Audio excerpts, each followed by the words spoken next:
I'd be terrified. I know, exactly. So Where were you?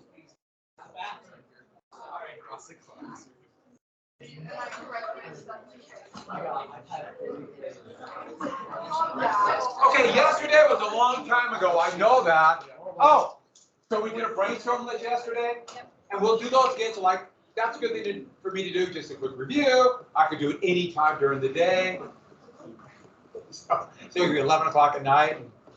You'll get a message. Do a brainstorm. Anytime in class. Also, we can do. It's a good review. That could be an assignment, and we'll start teaming it with essays. I could answer questions, do a brainstorm list of thesis, things like that. Just little practice things, but it's a really good way to also review. If you can go through and think of 15 things on a topic, you're ready. It's a great way to review. And 15 is kind of arbitrary, but that's just kind of years of like experimenting with it. Next, we'll have a quiz tomorrow, unless you really want a quiz today. Trinity already told me she wants a quiz today. One today, tomorrow, the next day, yeah. The next day. And each day hard, more difficult, right? Yes.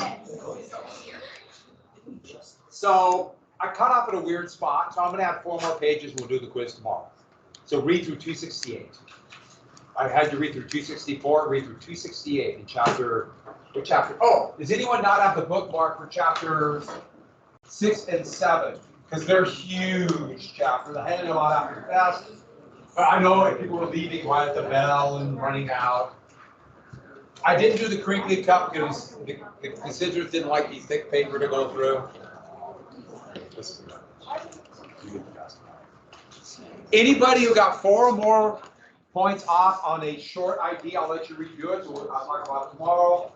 They want to do well. I'll just remind you. I know I said it, but a few people were gone off.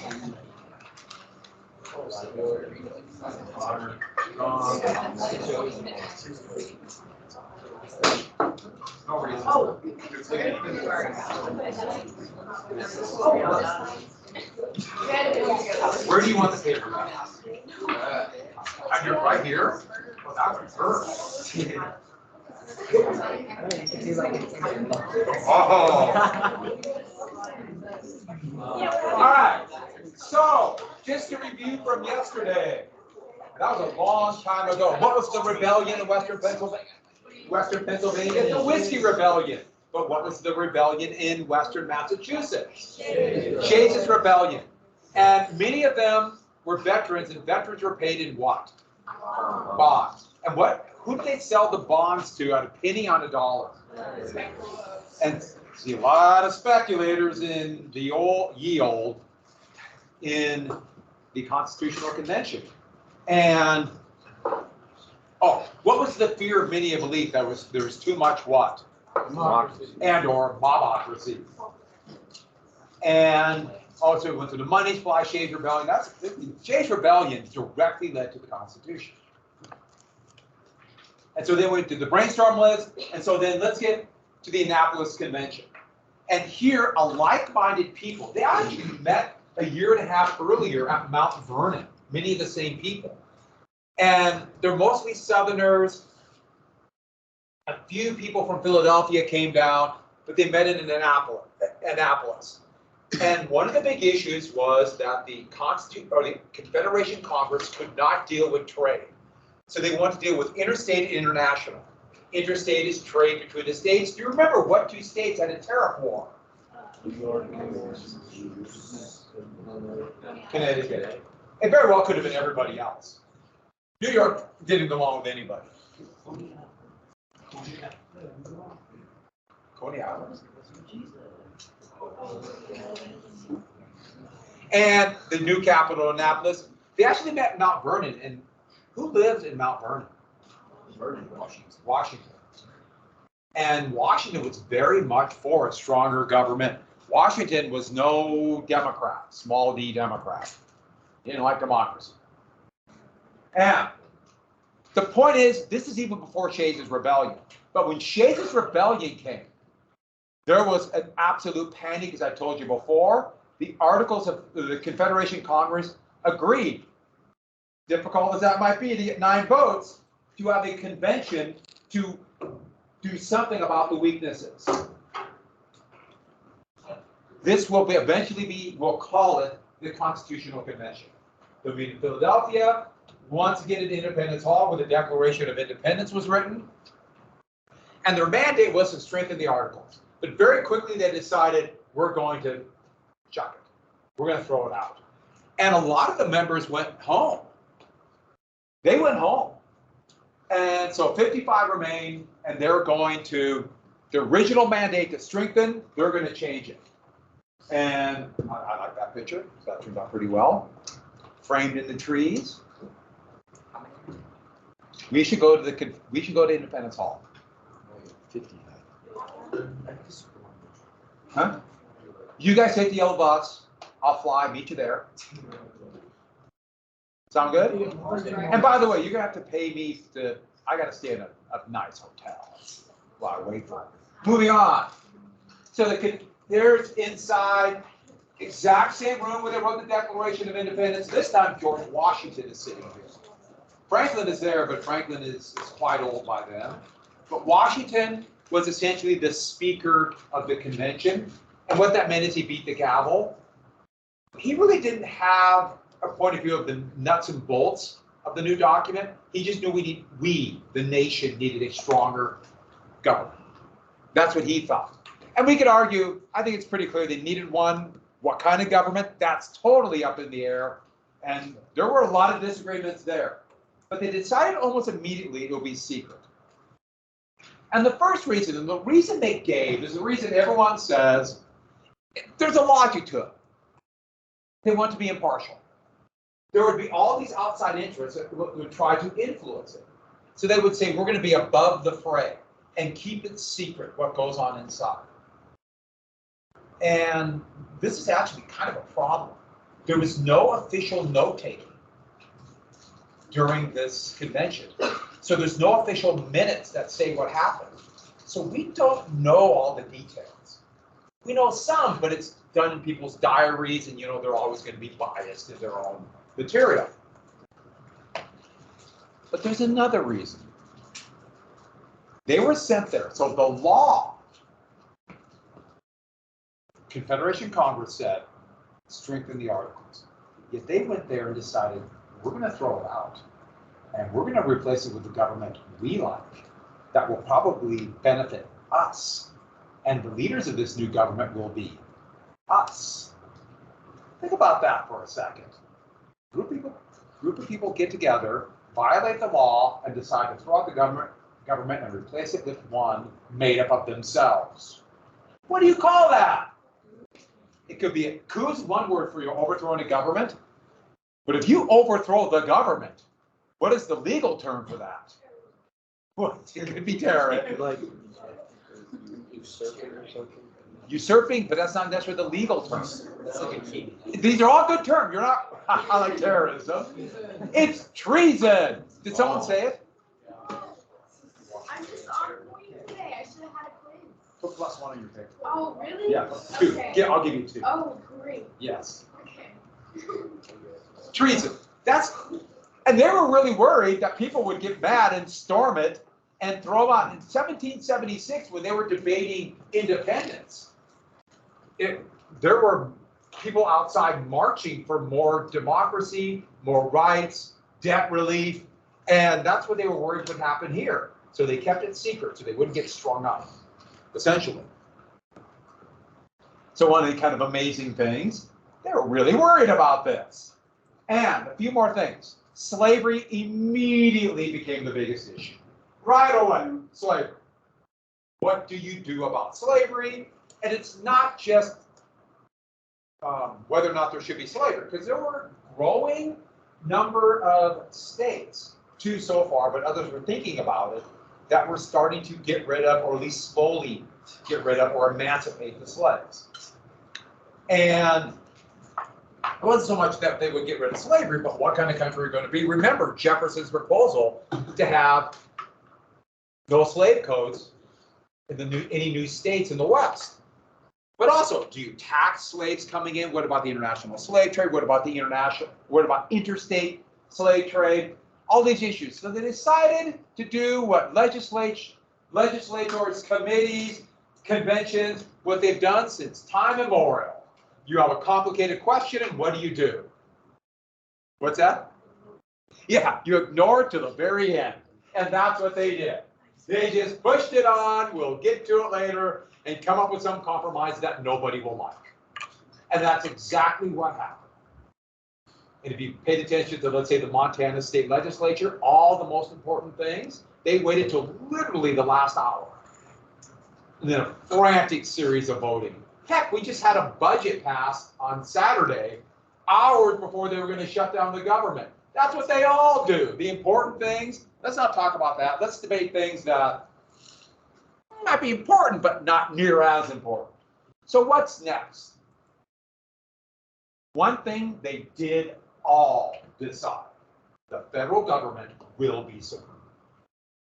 Now, I call it the federal government. I'll explain where that term comes from a little bit later, but that's the national government. That will be supreme. Now, what that means and what that means to a state power, that of course was not decided. But they all wanted the federal government, and that includes courts. That would be supreme. And no democracy. Nowhere in the Constitution, when they wrote it, we'll talk about voting. And they would make sure that any kind of vote would only affect the smallest part of the government, or one part, essentially. Everything else would be outside of the people. Remember, I told you they wanted barriers between the vote, the actual people running the government, and the people. And so, almost immediately then, what kind of system are we going to have? There were a number of plans, but they would coalesce around two. The first one we have to get, it's the most important one, it's the big state plan. And this should sound pretty familiar. Edmund Randolph, the governor of Virginia, proposed it, but a young, wealthy, so inherited plantation owner by the name of James Madison was the main author. And this would be the basis of the Constitution, and that's why Madison's called the father of the Constitution.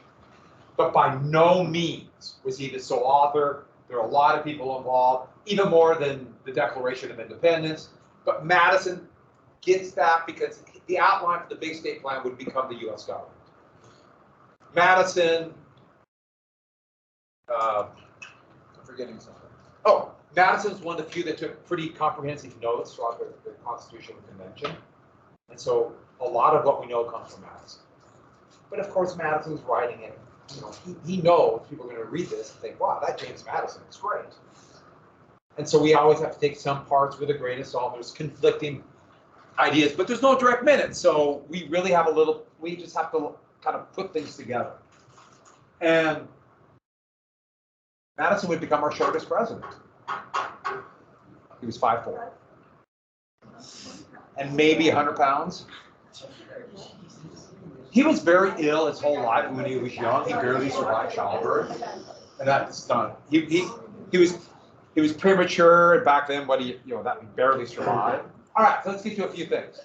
Bicameral. Bicameral means how many houses? Two. This copies Parliament. There's going to be upper and lower house. Upper and lower house, two of them. And Parliament has House of Commons is the lower house, and the House of Lords is the upper house, back then. And both must agree on a bill for it to become a law. Parliament's not like that anymore. But that's the way it was when they were here. So they're copying Parliament. There's a lot of copying.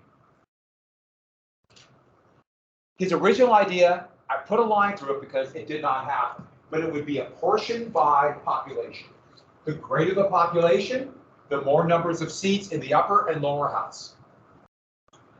The upper and lower house. So this will clearly favor the big states, especially the big three: New York, Pennsylvania, and Virginia, the three most populous states at that time. The lower house will be the only one chosen by the voters. But remember what I told you, there's nothing in the Constitution about voting. Now, there is some things in the Constitution about voting now, but nothing that says you have the absolute right to vote. That does not exist to this day. Every state had different rules. So some states, remember I told you Rhode Island, they allowed for more suffrage.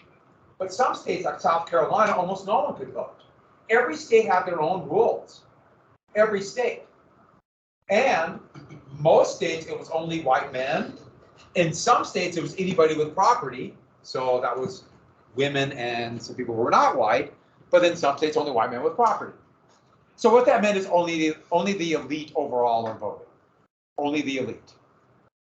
I didn't write this down, but the upper house would be chosen by the lower house. That was his plan. That didn't happen, but that was his plan. So his whole plan was you have the mob, this elite few will vote. Those elite few will vote for the elite of the elite. And then the elite of the elite will vote for the Senate. And then the elite of the elite of the elite of the elite would vote for the executive. Speaking of that, the executive, in his plan, it would be chosen by the House. So you notice there's all these barriers. There would be a court system appointed by the president, but we're not going to worry about that now. The executive, I'm sorry, they didn't have that word yet. But this is the only one that's attached to the voters. Everything else, there's barriers. And most people couldn't vote. So just a few tiny people will decide, a few little people, a few people, a small group will decide. Here's the New Jersey plan. So Robert Patterson would propose this one, small state plan. This one's closer to what they were originally supposed to do. Unicameral, one house. State equal representation. One or two, so a lot like the articles. And there would be an executive, there would be a court system, but it's pretty much just strengthening the articles. And that's the divide. Small states will not go for this. Big states hate this. Because big states are so underrepresented by the articles. Little states got a big advantage, and vice versa. They both don't like it. And so, what do? There's arguments, there's disagreements. They would eventually decide on the first of three big compromises. And these are compromises that nobody really liked. I'll give you 1 sec. One thing about the Constitution, there's this kind of myth that there's like these great, and this is 1787, so great men, alike-minded, coming together to form the greatest government of the most enlightened values. No. And there were some really smart, there were some that were kind of banal and vile, but they came up with this thing with a bunch of compromises that they didn't particularly like. And that's they kind of stuck it and put it together. It's kind of amazing that it worked pretty well. Not going to be clear, I said pretty well. Remember, we have a horrible civil war coming, so there's going to be clear problems. So with that, I want this to go away.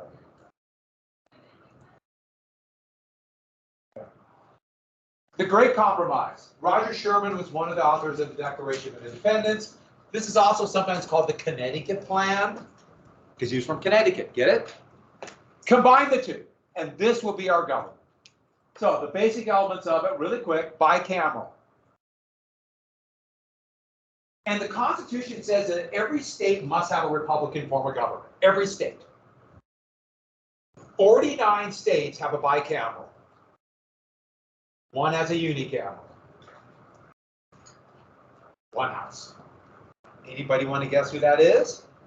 It's the obvious one. I mean, it's so obvious. California. Nebraska. Of course it was number. What else could it be? It's I mean, have you been in Nebraska? Who's been in Nebraska? Wow, first period, no one had been in Nebraska. They got corn there. And you know what else they have in Nebraska?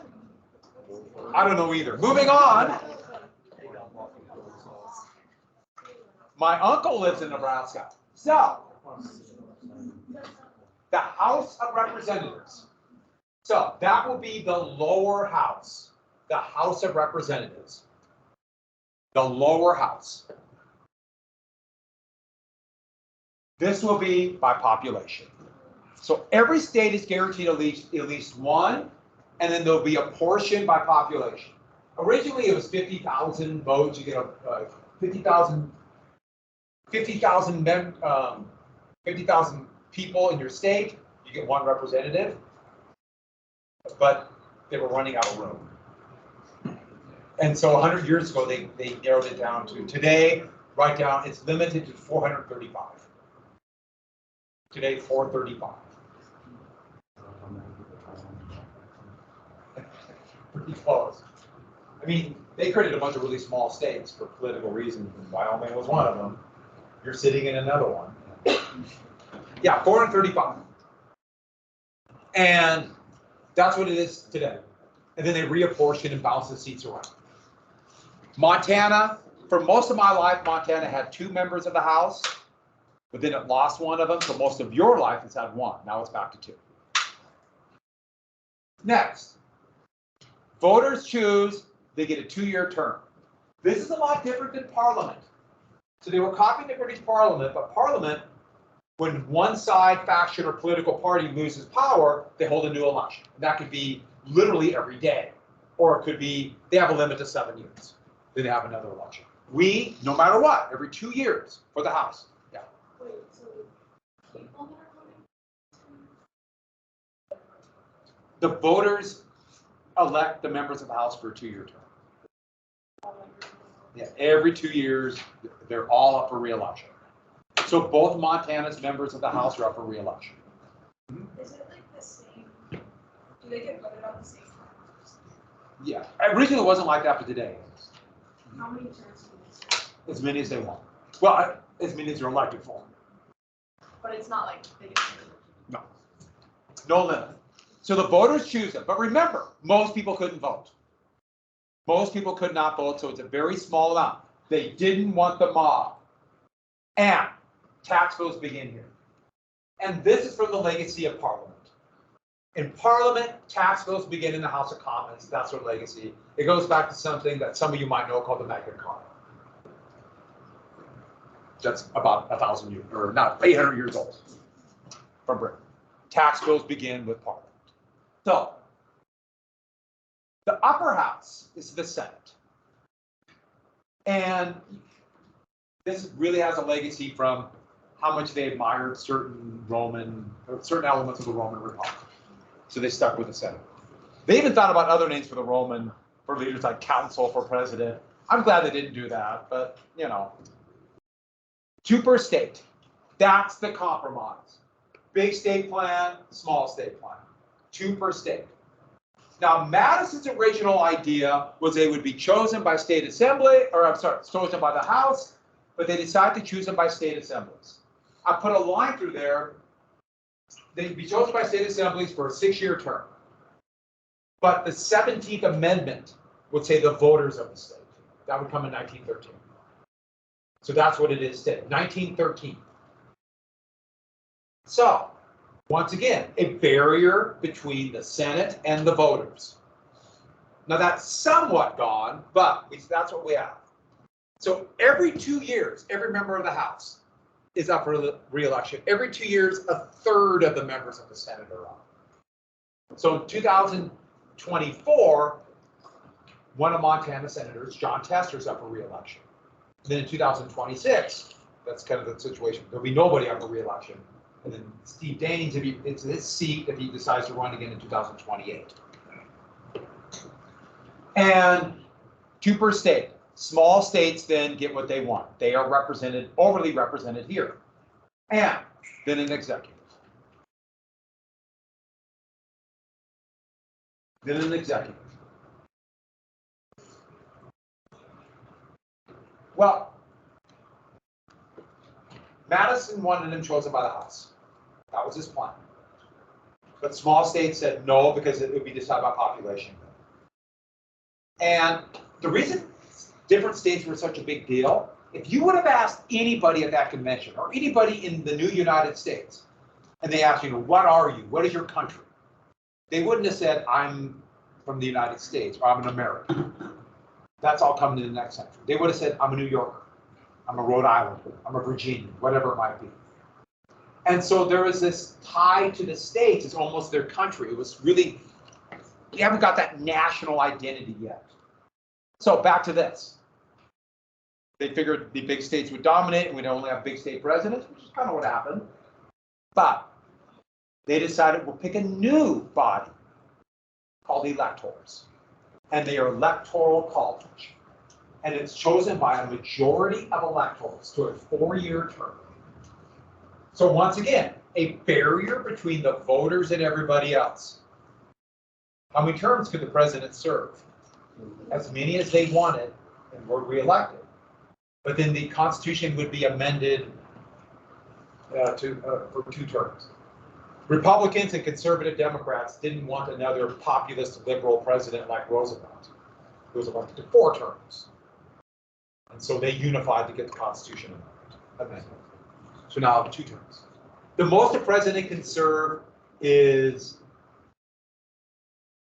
2 terms, 2 years, and 364 days. Let's say a president dies and the vice president takes over. If they serve less than 3 years, they can run for a second term. That's the constitutional rule. So that hasn't happened since we haven't had a vice president take over since LBJ. Electors are chosen by state assemblies. That's still the law today. That has not been changed. That's the law, that's the Constitution today. State assemblies choose. Once again, the elite of the elite choose elite electors who will then choose the president. Everyone got that? That's what it is today. State assemblies have the power to choose electors. Now, I'll tell you what happened, because that's what happens now. But that's still what the Constitution says today. How many electors does each state have? Say it again. Partially. How many does Montana have? Montana has 4. How many members of the Congress does Montana have? 2 members of the House, 2 members of the Senate. It's by members of Congress. So it's partially by population, but every state also gets 2 because of the Senate. So that's what's come together. But electors are chosen by the members of Congress per state. Every state assembly in the United States now, and then they would write whenever they amended or redid their constitution, every state now lets the voters choose the electors. Everyone hear what I said? So what we have for president is we don't have a national election. We have 51 separate elections for president. That's what we have today. And to this day, you don't vote for president. Well, you have not voted for president yet. When I voted for president in 2020, or in my first election back in 1924, I voted for electors pledged for either Calvin Coolidge, John Davis, or Robert La Follette, one of the few third-party candidates. I remember those heady days of 24. In 2020, going to the ballot box, we got a ballot booth, and there was it said Joe Biden, it said Donald Trump, but you're not voting for them. You're voting for electors pledged to vote for them. Does everyone catch what I said? And every state now, their constitution, the electors, so the state assembly did it, and they amended their constitution. State assemblies allow the people to vote for the electors. So we do not have a national election for president. We have 51 separate individual elections for the electors. And every state but 2, it's winner take all. And so Montana, if the person who gets, Donald Trump won by about 10 or about, no, he won by about 16% in Montana. The COVID election was a weird one. Normally, Montana's fairly Republican. It was a little spread out. COVID just was weird. Do you remember that? Isn't that a good word for COVID? We just say weird. If Trump won by 60%, he got all 4. If he would have won by 1 vote, he would have got all, or didn't that time all 4. Winner take all. Winner take all. Everyone catch what I said? Winner take all. But did you also notice I said 51? How many states are there? So the Constitution was amended to allow a territory to have 3 electoral votes. Puerto Rico. What territory? Puerto Rico. Yeah, District of Columbia. DC has 2.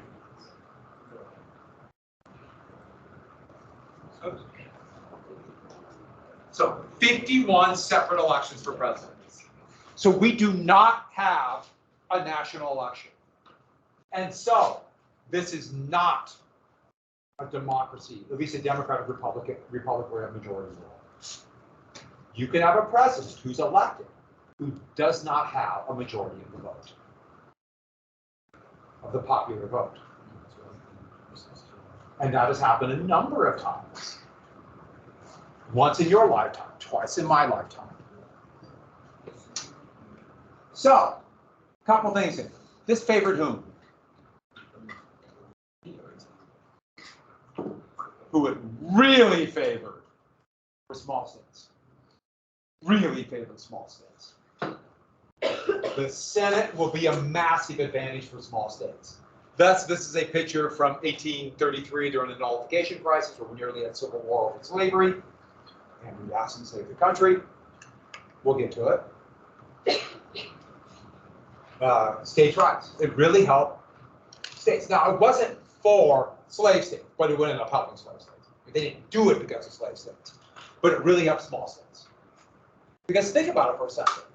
Montana has the exact same numbers of senators as California. California, therefore, their voters are hardly represented at all compared to Montana voters. And Montana is twice the size of Wyoming and has the same number of votes. And we have 2 Dakotas with 4 senators. That's 2 Dakotas too many. I'll tell you why we have 2 Dakotas. Alaska has 3. Why does California have the same amount of In the Senate. Every state has 2. population? Senate, every state's equal. And so that means smaller states have disproportionate power in the Senate. Yeah. Does like California Have what? how many do they have? Members of the House today, 52.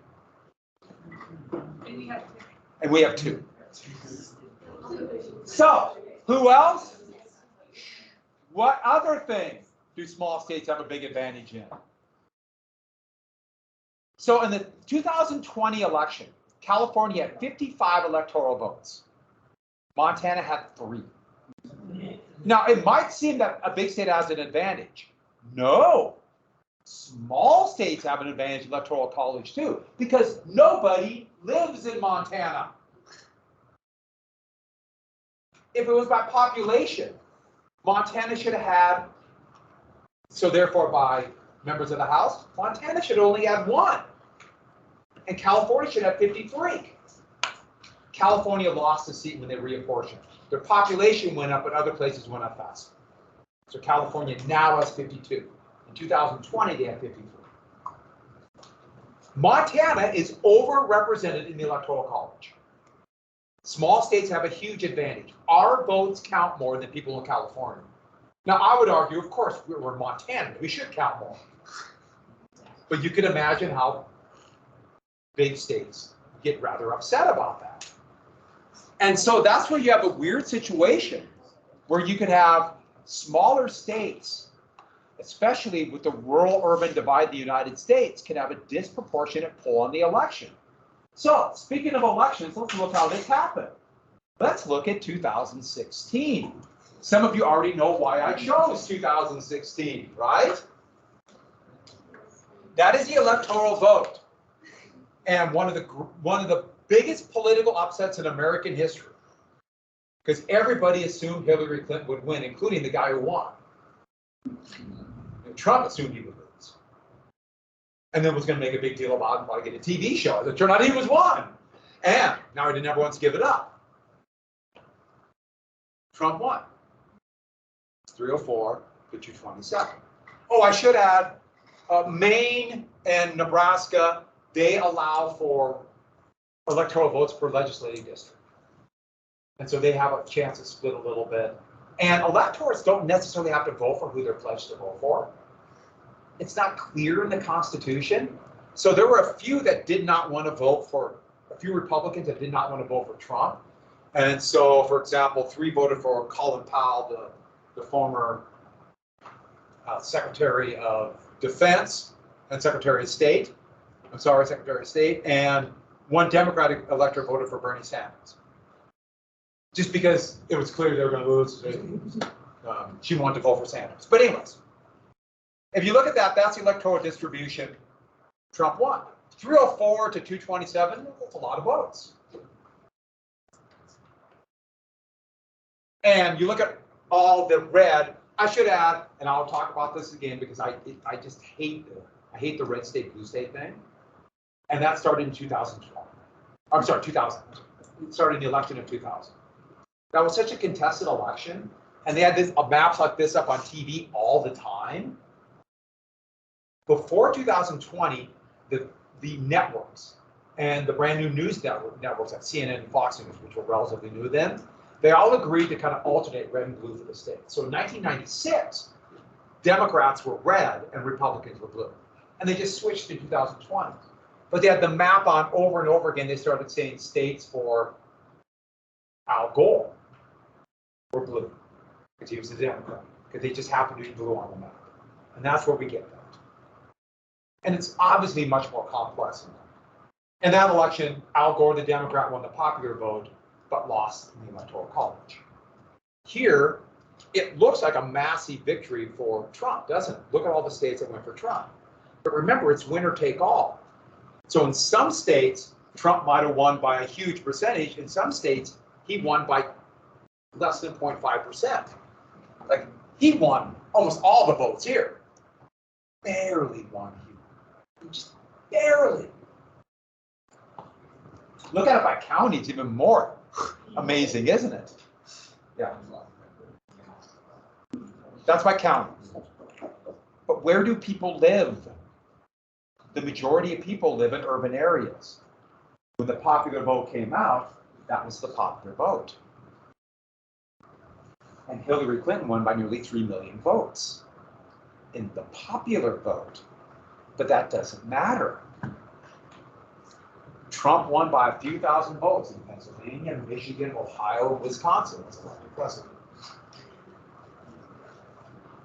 Now, you could argue that's good or bad system, but that's, remember the barriers of being not democratic? That's an issue. It's not very democratic. Do you want to see 2020 real quick? Oh, that's a representation of the bigger the state is the percentage of, or the power that one individual voter has. And Iowa is way over, or Wyoming is way overrepresented. Montana is not represented as Wyoming. And then look at California per voter. It's barely there. All right, so let's look at 2020. That's the popular vote. And Biden won by more than 7 million votes statewide, or nationwide. I'm about to say statewide. A huge, but that doesn't matter. It's 51 separate elections in states. A few more states, so very close elections here, but Biden won. And got the Electoral College vote.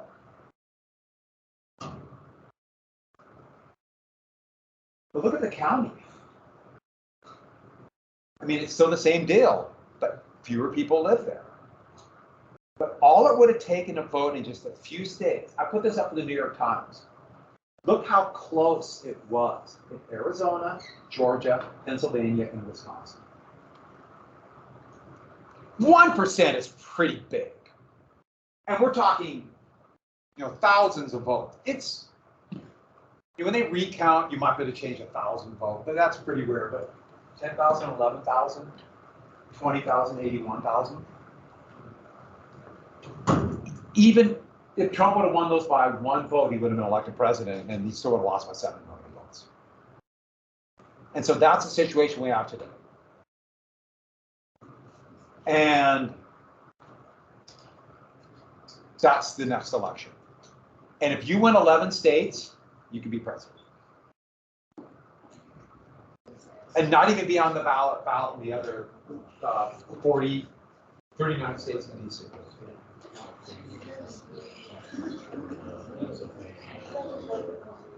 Yeah, you go through all the big ones. You can do it. So, and so you could be on the ballot in only 11 states and be elected president. But here's the thing about it then. It's not a nationwide election. So what happens is, okay, Montana is probably, in this next election, everything equals out, it's probably 55-45 Republican Democrat. That's probably what it will work out to be. And so the odds are that the Republican's going to win. And you think they'll campaign here in 2024? Why? It's winner take all. Why would you campaign in Montana? Where are they going to campaign? Michigan, Pennsylvania.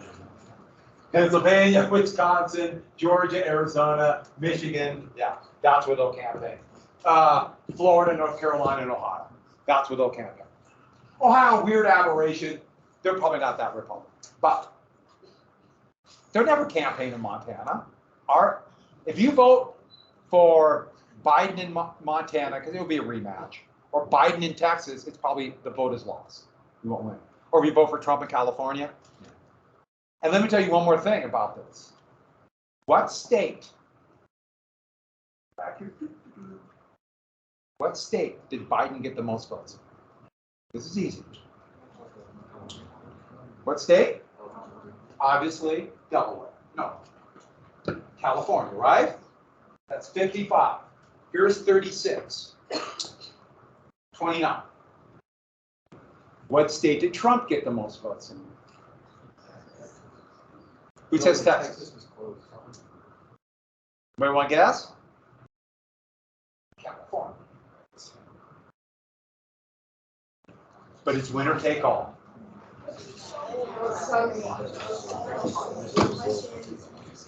It's winner take all. So those votes for Trump are lost. What state did Biden get the second most votes in? Texas. Texas.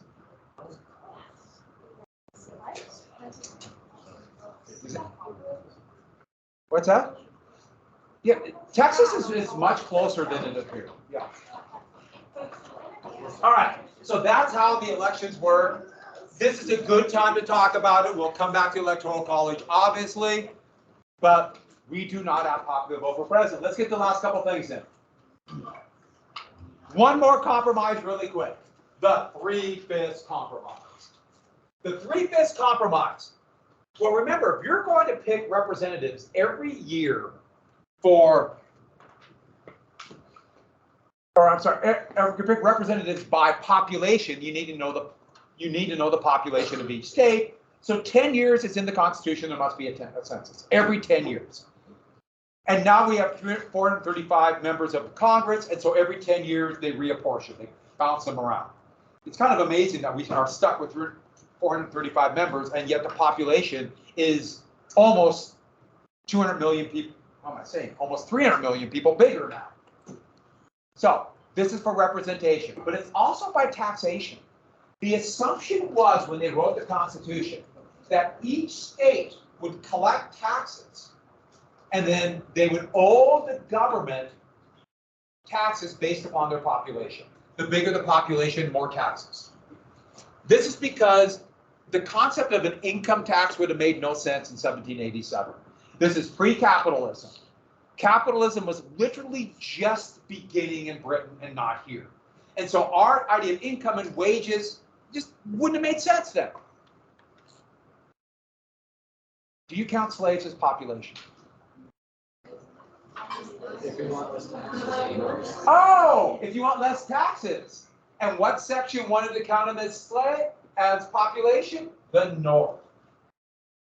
Count the slaves towards taxation. That's what the North said. There were still slaves in the North, but not that many. So more taxes for Virginia. But if you want the slaves counted towards population to get more members of the House and Electoral College, the South wanted slaves counted. Do you see the fight? How do you count slaves? So what was the compromise? Actually, what they said is for every 500 slaves, they'll count as 300 people towards your population, thus the 3/5 compromise. It's a ratio. So for every 5 slaves, they'll count towards 3 to your population, rounded down.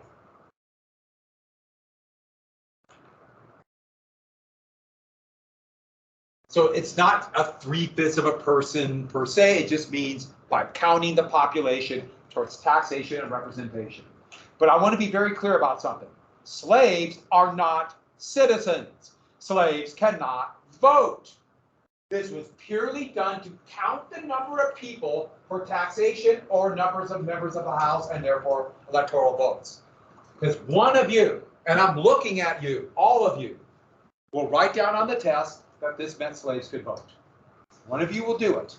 Who will do it? Who will? Why? I don't know. It seemed right at the time. Because somebody will write down, oh yeah, because slaves then could vote for members of the House. No, they're slaves. They're just counted as population. Who does it favor in the long run? Is it going to favor northern states or southern states? Oh, will it favor the South? In fact, the 3/5 compromise will be called slave power. It will give them more members of the House and more electoral votes. And controversial legislation like the Missouri Compromise in 1820 would never have passed without slave power. The slaves don't have power, the slave holders have power. A certain president by the name of Thomas Jefferson would never have been elected president if they didn't count slaves as population. And who knows how things would be different. So they're going to soon call this 3/5 compromise. This will be called slave power in the North. Now, what about the taxation part? They never did that. So put a line through it. They never actually did that. They talked about it, but they were able to make enough money through a small tariff and land sales that they didn't need it. So we have one compromise that nobody liked, the second compromise that really nobody liked. Oh, when was this finally overturned? The 14th Amendment. Because that says that's about citizenship. Good guess, you're really close.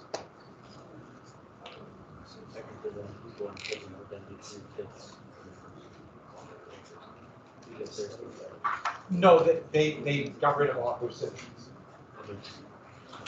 They're citizens, but somebody in prison can be used as slave labor. Oh, they're citizens. Oh, yeah, I thought you said they weren't. Yeah. People in prison are citizens. I mean, But for example, they've obviously given have anymore, but they're still counting. Hey, how many votes are slaves going to get in this? 0. Thank you. 3. You have slaves not that many votes. I'm sure they probably would have gotten rid of slavery. No, wait, slaves like slavery. We'll find out all about that. So tomorrow the quiz, how many questions would you like? How about 9? 98? All right. Have a good day, everybody. Right when you find work. Ain't by yourself.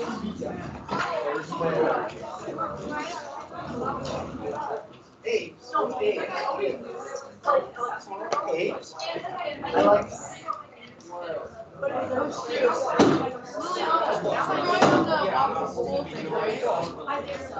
You're on the list. Yeah. We're not doing it I know, we're gonna be gone tomorrow. But only,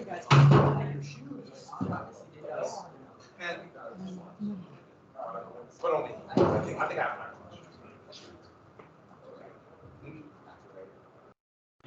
Yo, Ace.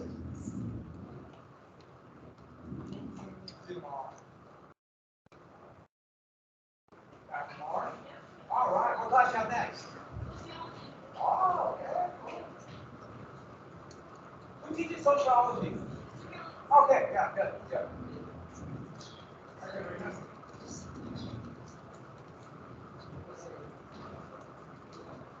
All kinds of You like the music? Yes, I did. We're doing more today, aren't we? Yeah, some more. More music. You made it finally. It's Tuesday. Yeah, I'll tell you now. So, yeah, so, yeah, the big thing. I think you could easily got just two things different. Yeah. No. I got a pen. Yeah. Oh. Well, there you go. I think grab like this.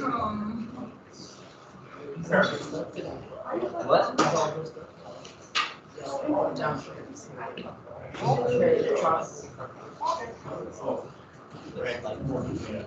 You think what? Like orange ring.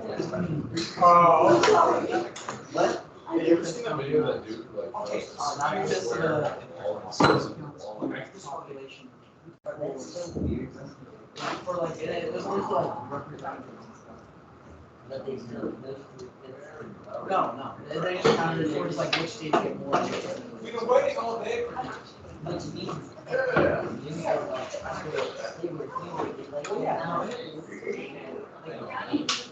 Yeah. I've always wondered about it. They had been a thought. Like what they were doing. No, they probably thought what they were doing.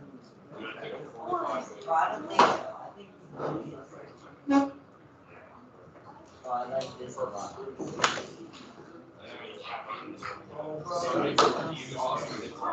Get away from me, dog. This dude gets out everyone's We're gonna be late. We're gonna be late.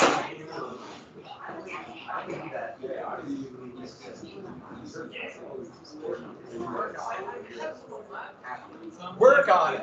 Wait, that's more, they laughed at it because it's unexpected. Yeah, work on it. Work on it. You got it. You're on the right track. All right, everybody, have we got stuff for you? Oh, I forgot. We should have a quiz today. That's tomorrow. No, it'll be tomorrow. Who's making that awful sound back there? It's tomorrow. He's dying. He has cancer. No, I didn't have. You gotta work on your humor. You gotta work on that. That's